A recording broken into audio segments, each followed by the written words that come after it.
Alexander. It's 1920. Athens is at war. King Alexander is 27 years old, son of the King Constantine who was booted off the throne, holding together a fractured country while Greek soldiers are dying in a brutal campaign against Turkey. He has survived palace coups. He has survived exile. He has navigated one of the most volatile moments in Greek history. But then, one afternoon, his dog picks a fight with a monkey. Yes, a real, actual monkey. A Barbary macaque in the royal gardens. So Alexander steps in to break it up because his favorite dog is losing. But the pet monkey decides to bite him on the leg. His friend bites him on the torso. He survives the attack, but not the infection after that. Septicemia sets in within days. 3 weeks later, Alexander of Greece is dead. It's April 7th, 1498. Charles VIII is 27, the King of France, but he's late for something important. He wants to watch a tennis match. He is running quickly through a gallery he has walked through hundreds of times.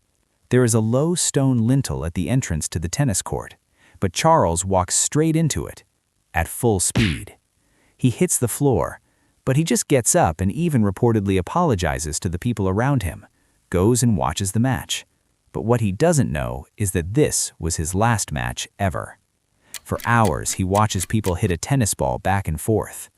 But he collapses mid-conversation and never regains consciousness. That's it. He dies that evening. Charles VIII, the king who led the French invasion of Italy, who marched his army to Naples, who negotiated the Treaty of Etaples, is killed by a door frame, one he already knew was there and seen it hundreds of times. This man had already cheated death more than anyone alive, so death was not playing games anymore. Exiled from his own empire, he wandered through Persia as a fugitive, but managed to reclaim his throne against every conceivable odd. Humayun has survived it all.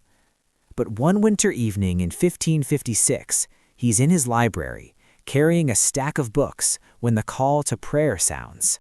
So, being a devout Islam, he kneels immediately, right there, on the staircase. But his robes, long ceremonial, were absolutely not designed for sudden movements on steep stone steps, so they were caught under his feet. He slips. He falls. He gets up and walks after the prayer, but the injuries get him 3 days later. He was the Holy Roman Emperor, commander-in-chief of Europe for almost 40 years, a man who held together an empire that was almost ungovernable by design. By 1190, Frederick Barbarossa is leading the Third Crusade with an army so large it reportedly frightened the Byzantines just by passing through. He is the most powerful man in Europe. But it's a hot day in southeastern Turkey. His men reach the Salef River. They have to cross a very narrow bridge, but the men were already hot, exhausted, and dusty from the mountain trek, so they were moving slowly. But Frederick decides to cross the river directly to save time. No problem. But he is wearing full armor. He decides to ride through the river, but he slips off and falls off, and his armor effectively becomes an anchor. Frederick Barbarossa drowns, immediately, in a river. The armor that had saved him multiple times did just the opposite. He went in and did not come back up. Some historians think he was so hot that the coldness of the river caused a sudden heart attack. Hannibal called him the greatest general who ever lived, second only to Alexander, the man who nearly beat Rome. He gave us the phrase Pyrrhic victory, a military term still used today. But today, Pyrrhus of Epirus is fighting in the streets of Argos in 272 BC. It's nighttime. His men are seizing the city from within. He gets into a fight with one of the enemy soldiers, but he is on horseback, so he is almost finishing off an enemy soldier who was on foot. But an old woman on a balcony is watching. She sees her son losing the fight, so she picks up a roof tile and throws it. It hits him in the neck, so he falls off his horse unconscious. The men below finished the job. Pyrrhus of Epirus, terror of Rome, conqueror of Macedonia, knocked unconscious by an elderly woman with a piece of roofing material. James II of Scotland loved cannons. So he's in the middle of besieging Roxburgh Castle in August of 1460, a perfectly reasonable thing for a medieval Scottish king to be doing. His cannon is about to fire, but James is standing right next to it, not behind it, not at a safe distance, right next to it. Why? Because he wants a good view. But this time, it failed and exploded.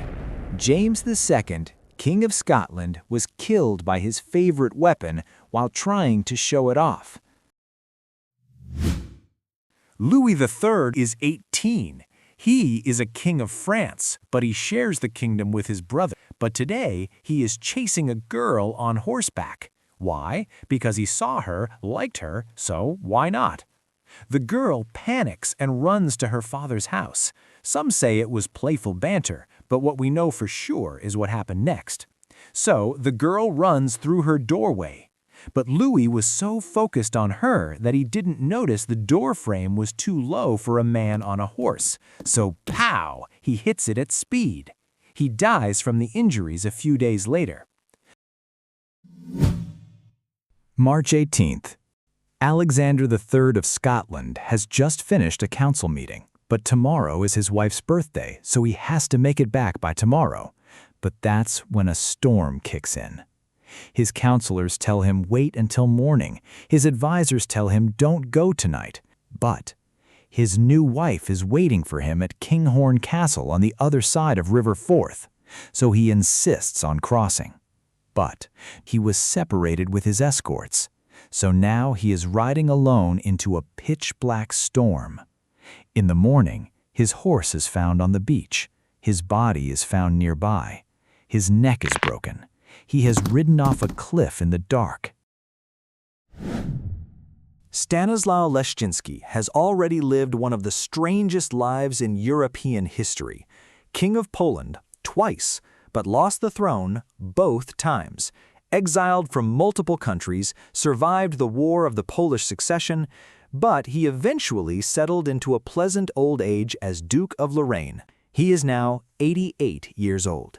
But one evening, he falls asleep in a chair by his fireplace. So his robes, made of silk, as is appropriate for a former king in the French court, catch a small spark. Next thing he knows, he is waking with his very long royal robes on fire. By the time his servants reach him, the burns are too severe. So he dies 2 weeks later.